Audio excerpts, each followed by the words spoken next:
Another example of resonance will be shown by Mr. Coates with this tube. Inside the tube, there's gas. So we have a gas column inside, which we can prove to you by lighting the small gas jets, which will come out through a series of holes drilled in the top.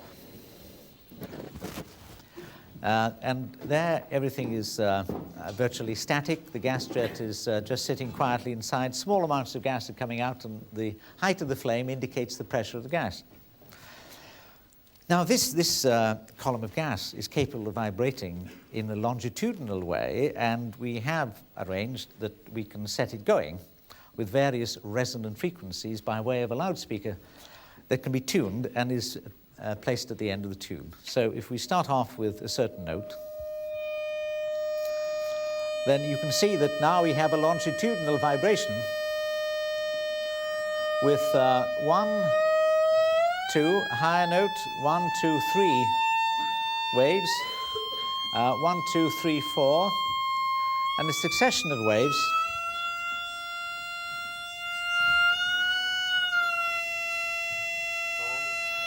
That's fine. Thank you very much. These waves are associated with the pressure variation as the gas is compressed and extends through the excitation provided by the loudspeaker at the end. Yet another example is the vibrating plate. And here we have a steel plate, rather a thin one, and so fairly flexible. It's secured at the midpoint, held down there, but otherwise free to vibrate around the edges and everywhere else.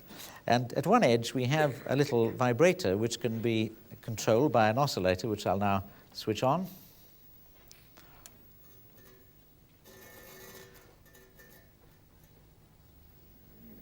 And you can hear the frequency being generated on the plate, but you can't actually see the plate moving.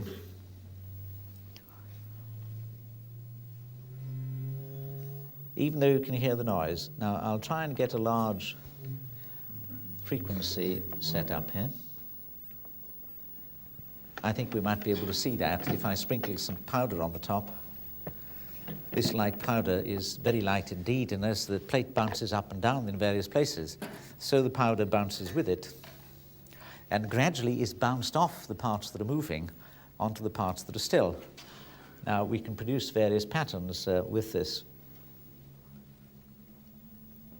arrangement, and here we're driving the plate now at a certain frequency in which the powder is bouncing around quite merrily and forming a certain pattern.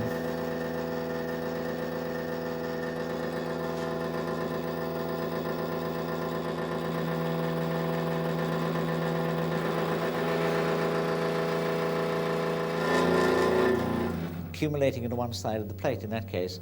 Let's try another frequency higher up. And that's quite a nice pattern coming up, I think. Now, parts of the plate are going downwards and other parts are going upwards, and the parts in the middle are stationary or virtually stationary, and that's where the powder is accumulating. Perhaps one more frequency at a higher.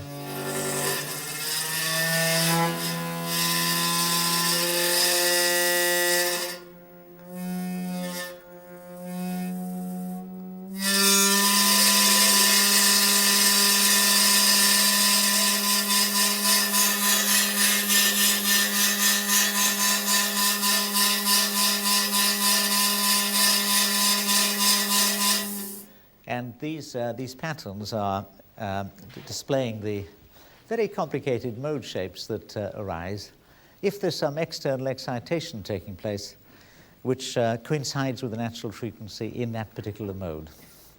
So there are some interesting patterns that we can reveal by small experiments of that kind.